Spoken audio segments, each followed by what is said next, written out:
Design Online. This is our Success Tips from the Top. I'm Katie Sevenance, and I'm your host. I cannot wait for you to meet our guest today. It's January, right? We have just finished out one of the craziest years that I'm sure none of us put on our goal board. And we're ready to start the new year. Where do you start? What do you really focus on? What are you ready to do this year that maybe didn't get done last year? How can we start the year off on the right path? So our guest today is Cynthia. Now, you probably go by Cyndi now that I think about it. Cynthia Finkenbinder, hopefully I said that right. She is a CPA, and she is going to share her tips with us on starting out 2021. Now, before I bring her up, I did want to say, this is so exciting because as if you've been following our interviews and you've been following the path of Business by Design Online, we started this business in January. We started doing interviews in March. Our official grand opening launch is scheduled for later this month. It is so exciting.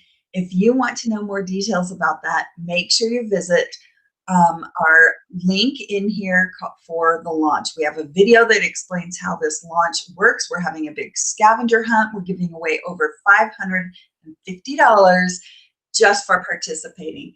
So I hope we see you in the launch. We can't wait to be officially out there with all our courses and a way to connect with you. So thanks for joining us. Let me bring up our guest, Cynthia, because we were just chatting and she is so fun. I cannot wait for you to meet her. Cynthia, thank you for joining. Do you prefer Cynthia or Cyndi? Cyndi is fine. Awesome. Yeah. Okay. So Cyndi, we were just talking about a little bit about where you live and how you got started. And I can't wait for you to share some of your expertise with our audience because you've had your business for 23 years, I think you said, somewhere in there. That's awesome. I love that because there's a lot of experience that goes with that. And we were just talking, we know how to homeschool kids. We know we've been working from home for a long time. All right. So Cyndi, as a CPA, it's January. We're starting a year with a fresh new outlook. We know things are going to get better. Do you have some tips for our audience on what we should think about right now? Well, first off, make sure you have an envelope next to next to where you keep your mail at, so you can put all those things in it that come in the mail that you forget that your tax preparer will need. Because they are going to start coming in here in the next couple of days. A lot of these things will come in online, which is a great thing if your accountant is already doing all of their stuff online. I have a client portal for all my clients. They can upload things as they get them, so they don't have to worry about where they are. One thing to watch for this year, though, is the IRS is sending out a new form. It's called a 4111 form that you will get that will indicate how much of a stimulus check you got, because your tax preparer is going to need to know that. And you're going to have to have that for your taxes. So my biggest tip for everyone is to keep an envelope ready and just pile stuff in until you think the last thing is in there. And don't wait till the last minute to bring your stuff in. Yeah. Because even though they ended up extending the deadlines and stuff last year, it was amazing to me how many people weren't ready for getting their taxes done. And then with the stimulus checks, it just threw everything for a loop. And so, earlier you get your taxes done for the year, the better off you are, simply because it will keep all of your stuff ready to go with the IRS. The exception to that is if you have a business, because you have to file those business taxes first. And so if you have a business, then you want to make sure that all of your bookkeeping is up to date. Everything is ready to go. If you're having trouble with that, you need to get a hold of a bookkeeper and get that going and be ready to go. Oh, that's awesome. That stimulus check kind of throws everybody off. I've heard a lot of talk about, are you going to have to pay it back? Or do you not pay it back? I know I got one and I have my, it says how much the estimated payment is on that.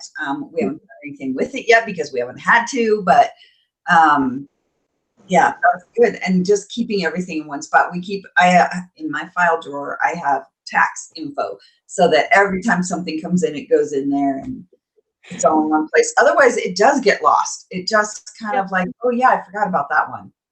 Yeah, and then you're going to be searching for stuff. Most of you that are working with a tax preparer are going to get, I send out a tax organizer to all of my clients, and most tax preparers do. What that will help you with is it will give you information of what new forms you'll need, and it'll also give you information of what you had the prior year so that you don't forget things. That's I good. mean, yeah, I don't care if my clients actually fill out the organizer, but if you look through it and make sure that you've got all of the K1s that were listed on there, all of your, which stock advisors were you using, things like that, so that you can make sure you don't miss something, especially something that went away during the year. If you had if you were working at the beginning of the year and only worked for 3 weeks, or 3 months at one job and then switched jobs, you're going to forget about that, having to wait for that W-2 from that other one. And so this will give you that, reminder that you need of where you were actually at. I love my checklist I get because you forget, you think you're on top of it, and then you're like, oh yeah, I remember we did that last year and we did this last year. It kind of just triggers. I need to look for that. I need to look for that and that. So awesome. Yeah. Cyndi, Your tax preparer should send that out for you. I'm actually in the process of sending all mine out this week. So that's awesome. Yeah, get on top of it now. I'm a procrastinator by nature, so I know that I need to get on top of it right off the bat.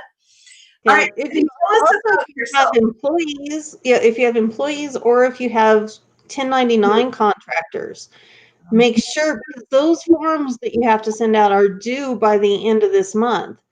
Yeah. And so make sure you've got the correct addresses or email addresses so that you can make sure those are out, by the 31st.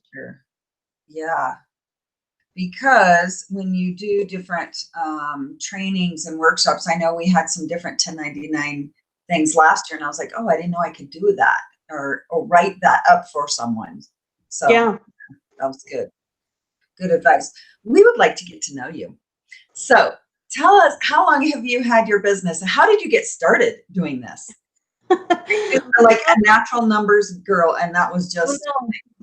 No, numbers are definitely not my cup of tea for the most part. Well, the reason I love accounting, though, especially since I work in the tax side of it most of the time, is that it's more like working a jigsaw puzzle. You have to take all of these, pieces from different places, put them all together into one to figure out what the actual financial picture is. And so, it's more like a jigsaw puzzle. That's a great way to look at it. Yeah, I mean, there was no way I was going into accounting. I absolutely hated numbers. I was one of those kids that decided that, in like the 6th grade, that I would never have to use multiplication, and so I was not going to learn the multiplication tables. So, I mean, and now look at what I do. I mean, yeah, and so it was really interesting to me that, I had decided that when I was real little, that there was no way that I was ever doing numbers. And I had recently gotten divorced and I was homeschooling my kids. So I put them back into school and happened to be driving past Denver Business College.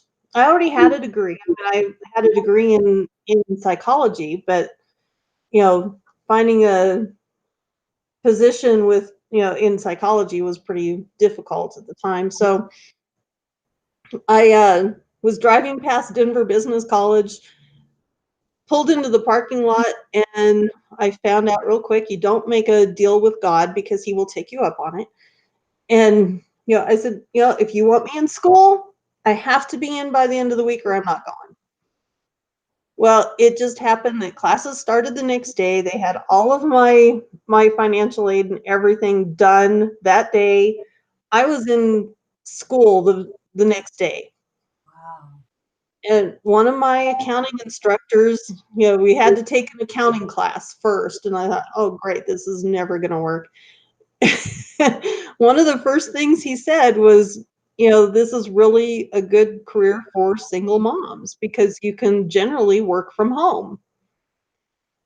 And so I said, okay, we'll see if I can get through this. And it was, and I absolutely loved it. And there is no way I would have gotten into accounting without being pushed like that. There was no way. And so, I got a push from a very unexpected direction and been in business for 23 years now. So I'm That's really cool. I mean, I think that's important, especially now for women.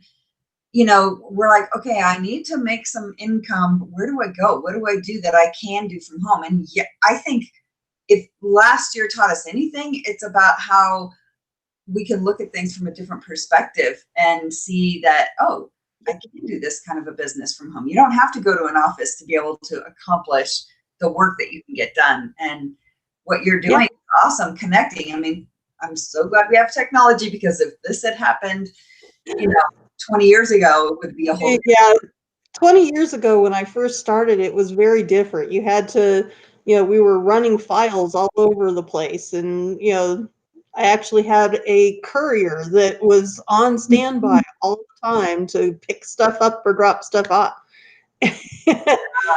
Don't have to have any of those things anymore. Now we can, Just a good connection. yeah, all of my stuff now is done completely online. It has been for almost 15 years now. Yeah. One of my sons works for me now. He's works from his house, and he's only 15 minutes from mine, but it's still That's awesome, yeah. though, to be able to do that. Yeah, and I've had employees that are in Tennessee and all over the place, and it works really well because you know, you can get a lot done, and especially when you don't, if you've got your kids at home, and I always had my kids at home. I homeschooled them. Yeah, especially, and I homeschooled them through, through junior high and high school for the most part. And one of my kids is a drummer. He works for the Colorado Symphony now. Having, a band at your house most of the time really made you switch where, made you learn really quick when you can do business. So most of my clients are not local because I ended up doing business mostly in the evenings because the kids were, so I could keep track of the kids. And so most of my clients aren't local. So if you're not in the Colorado area, don't worry about it. You We can can help connect with anyone anywhere these days. I love that. I love that. anywhere. So I know you do workshops for people about accounting, about money, about what. Tell me a little more about the type of services that you offer. Well, one of my, I have a standing, most of my clients are on the Zero accounting platform. The reason for that, it's very easy to work. It's completely online. It's very fast to learn. What And is it so, called? sorry, what? What is that called? Xero, it's Xero. It's an alternative to using QuickBooks. Okay.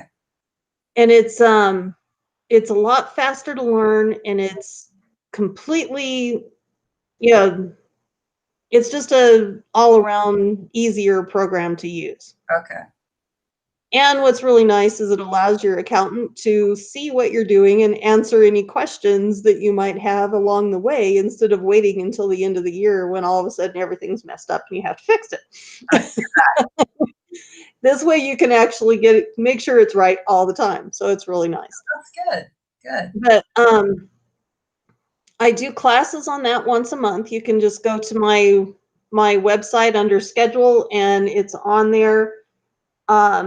And you can and we just do those once a month. Awesome. I know we have linked that in the description here, the video. I'll make sure I put it in the comments as well. That would be awesome because I think you have a lot of knowledge after that many years of being in your business. I love it.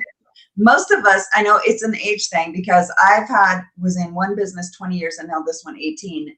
A lot of people switch like every 5 years. So it's kind of crazy to meet another person who's been in their business as long as I have.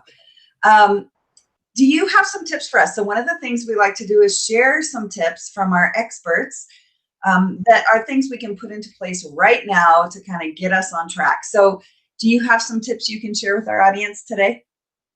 Well, if you're running a business and you do not have your accounting set up, if you're using like Excel spreadsheets, or if you're using, if you're just relying on just having your bank statement, I can guarantee you that what you're paying taxes on will be a ton higher.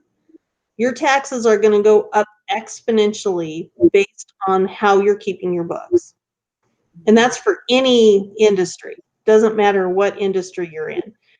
And so because of that, you need to make sure that your books are in order and ready to go. And this will also allow you to do other things too. We had a hard year last year. And yet most of my clients came out ahead of the game, very much so. And I have several clients that almost tripled their income. Wow. And some of the reason that they did that was because they had the forecasting and budgeting models in place and ready to go. So when all of this pandemic hit, they knew what they were striving for. And because of that, they were able to pull back and see what was possible instead of what they were pushing for. Right. And by looking at what's possible, it gives you more clarity and you're not as fearful of what's going to happen. Right. And so by having your books all in place and all ready to go, you have got control over what exactly how much is coming in. And most of my clients are in real estate. And so, I mean, if you think about that, with all of the people not paying their rent, not doing, any of your normal, payments and stuff, and they were still able to double their income or more. And a few of them even tripled it. And the reason was because they knew why, where they needed to pivot at before it happened. Right.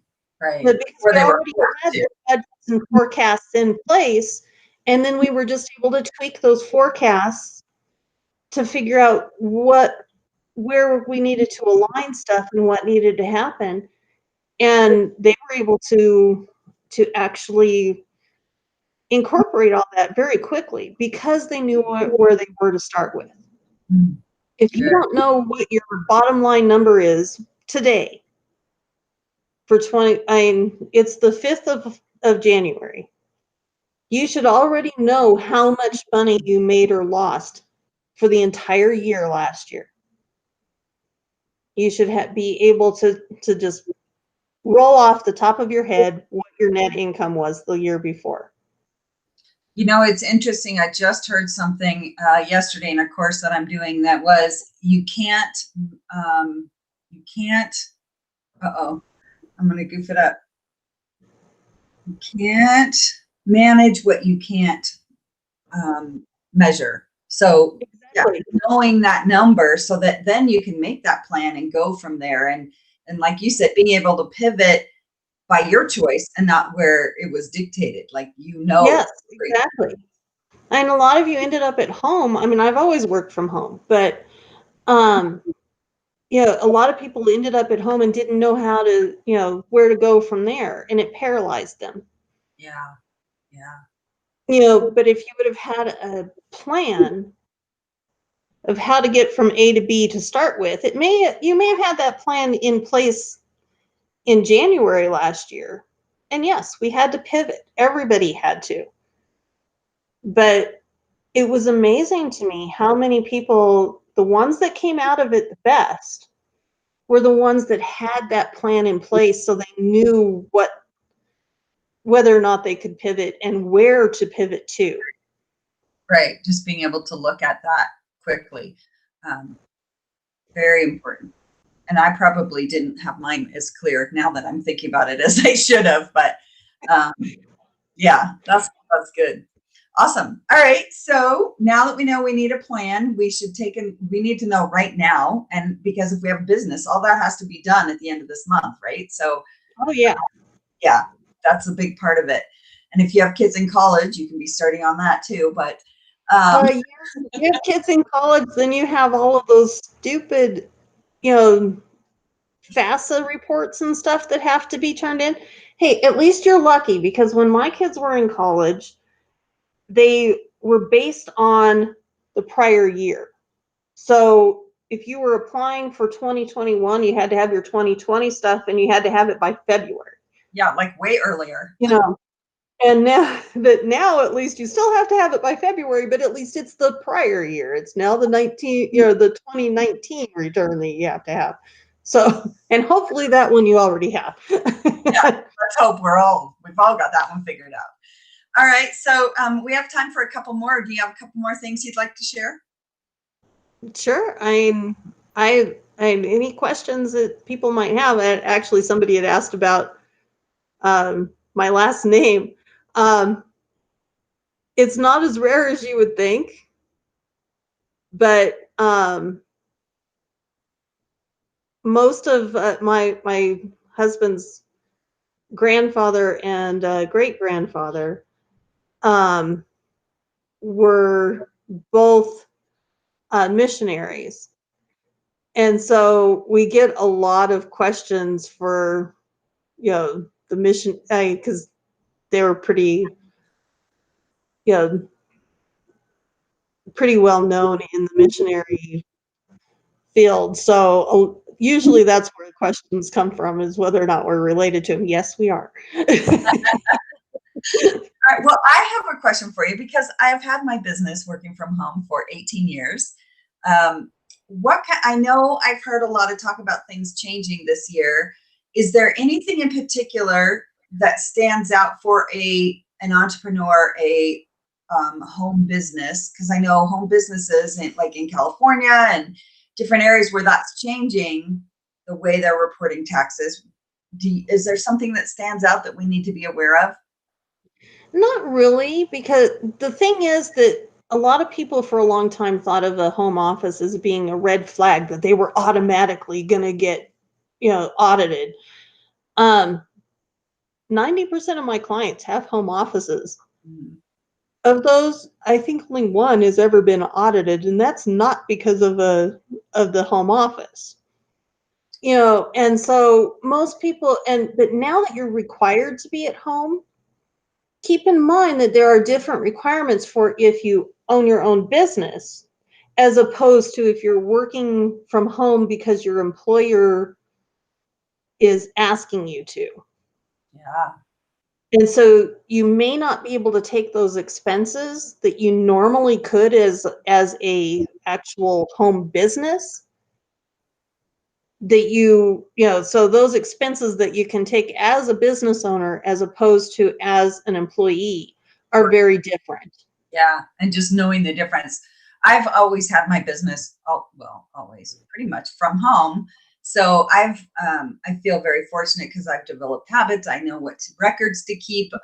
There's different things, but for a lot of our community where they're forced into a situation where they're working from home, and you're working at the kitchen table or you're working in an office, you can't take that Can you, or how do they differentiate that? You don't list yourself as a business, right? Well, the thing is that the IRS distinguishes it based on how your business is classified. Okay. So if you are actually getting self-employment income, or if you have an LLC that's registered, if you have an S corp that is registered with the IRS, those things, they assume that you're going to have a home office. Right. Right.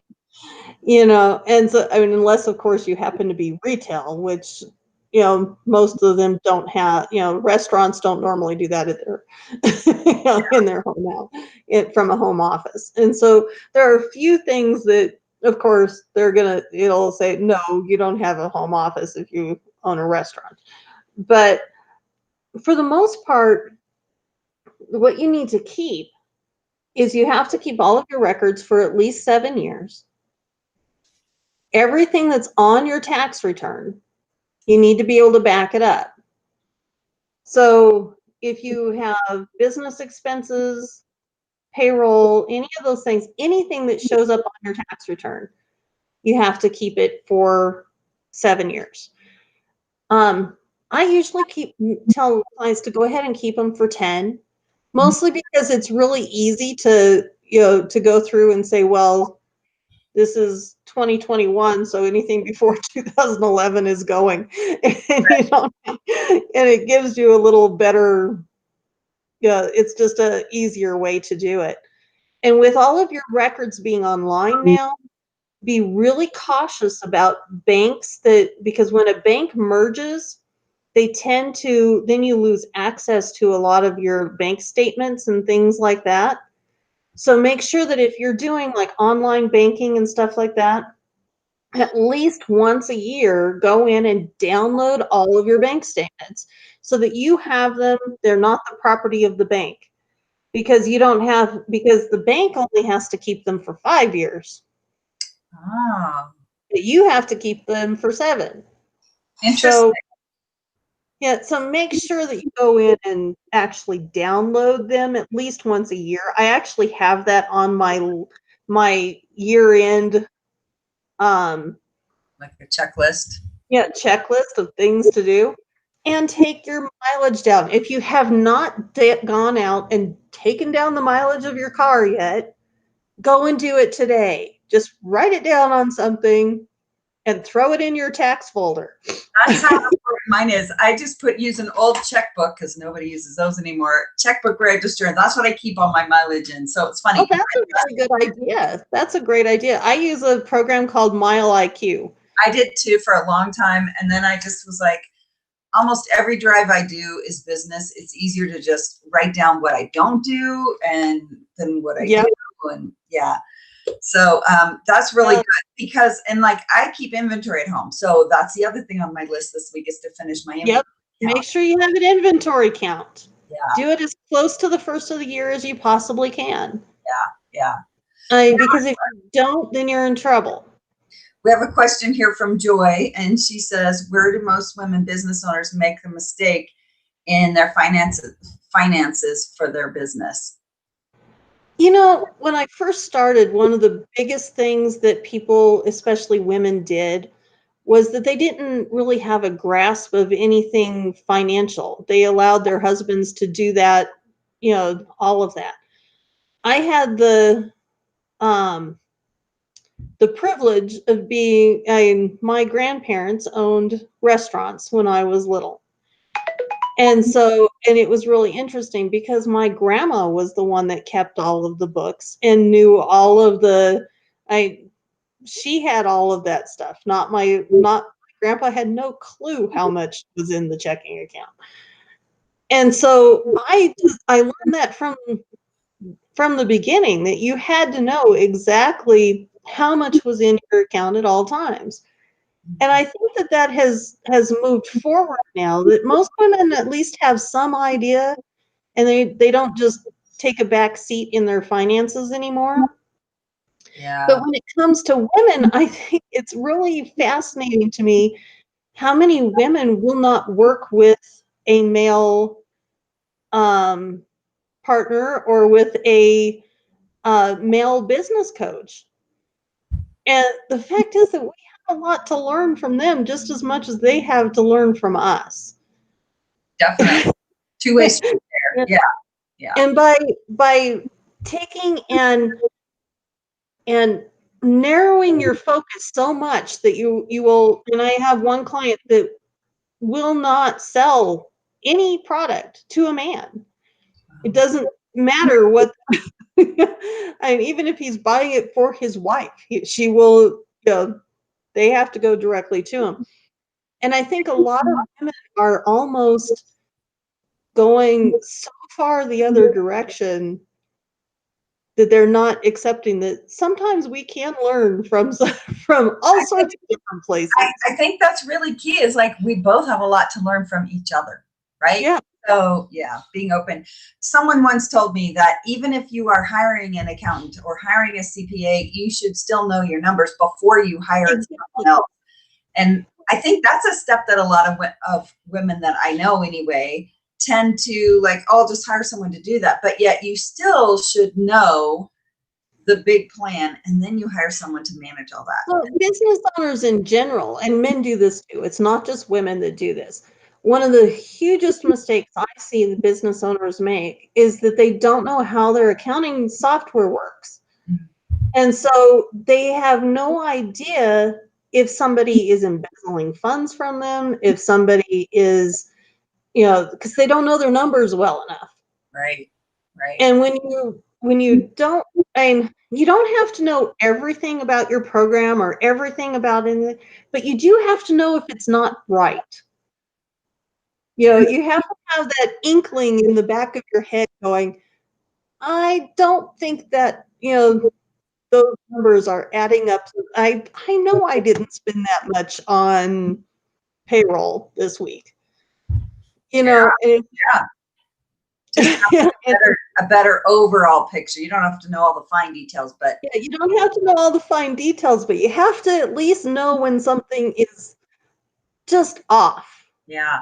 Yeah. Because it's one of my very first clients owned a temp agency downtown.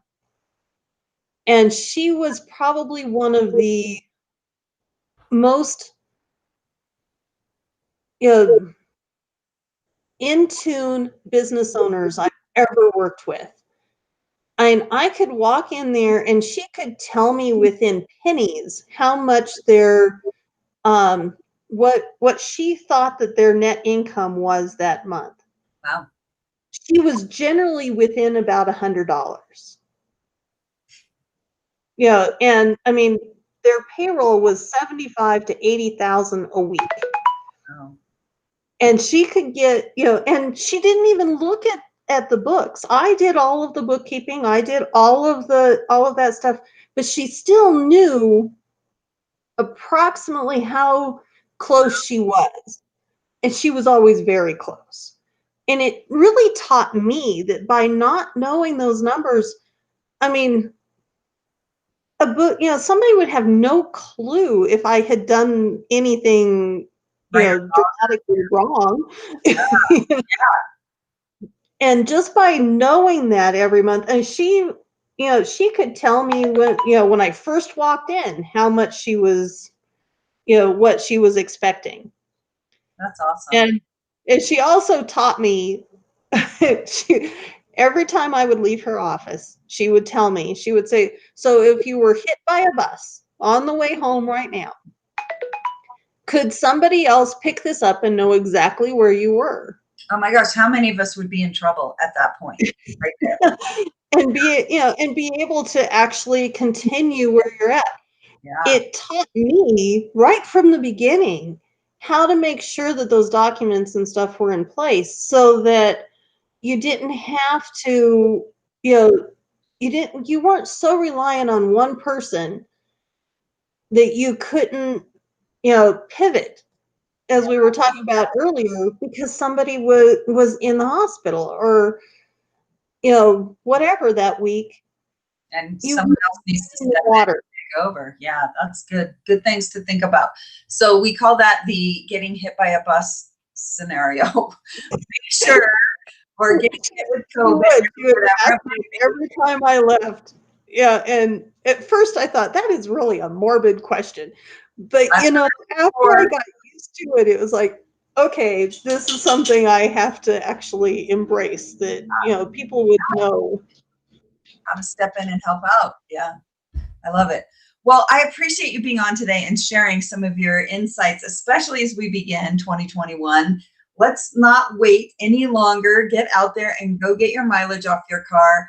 Make sure that you are on top of things right now, and download your bank statements. I didn't even think about that, but oh my gosh, how many times have my banks merged and then you have to start all over again? And, so Yeah, good. and you don't have copies of stuff. It's just amazing to me that, you know, so yeah, I just do it every year so you don't have to worry about it. And Right. if you get a notice that your bank is merging, do it right then too. So Don't wait until after the merge. It was such great advice. I'm so glad I got a chance to chat with you today, and I know I'll get to know you more. We hope to have Cyndi back again to share some other tips throughout the year. And thanks for joining us. I will put your website link in the comments here so that everyone can connect with you if they have questions or want to maybe set up some time to work with you. As you said earlier, your clients are all over the country. So you specialize in home business or entrepreneur, small business. I specialize in investors and cannabis. Awesome. Awesome. So All right. Well, thank you if so you much. happen to be investing in cannabis, then you're even Perfect combination. Well, thank you so much. It's been a pleasure to get to know you. And thank you all for tuning in. And make sure you go check out the information if you want to join our launch treasure hunt, scavenger hunt, whatever we're calling it. Make sure you go to and join our group. So I will post the link to that as well. So you can get in there, find out how it's starting. It all starts on January 25th. Yes, January 25th for that week. And our big party is on the 29th. And we are giving away over $550. It's actually probably closer to $600 by the time we're all said and done. Thank you, Cyndi. I look Thank forward to you. chatting with you again. And thanks everyone for joining us.